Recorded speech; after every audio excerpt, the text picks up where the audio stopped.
Welcome to Kenton's videos. Enjoy the video. In this video, I will show how to make fish oxygen, easy method. Start by choosing an air pump rated for your tank size and attach tubing and an air stone securely.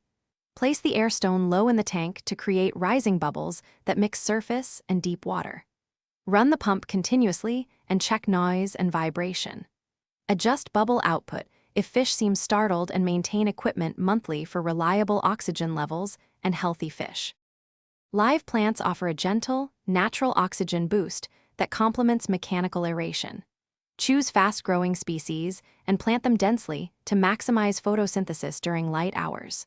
Trim regularly to prevent dead leaves from decaying and consuming oxygen overnight. Combine plant placement with your air stone flow so bubbles help distribute oxygen-rich water. This balanced approach reduces stress for fish and makes the aquarium feel more like a healthy, living ecosystem.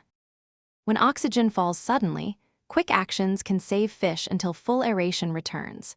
Use a battery-powered air pump or siphon water changes to remove waste and refresh oxygen levels. Gently stir the water surface or pour water back into the tank to increase gas exchange for short periods. Monitor fish behavior and act calmly to avoid shock. These temporary fixes bridge the gap until your main aeration system is restored or repaired. Thanks for watching. Consider subscribing if we helped you.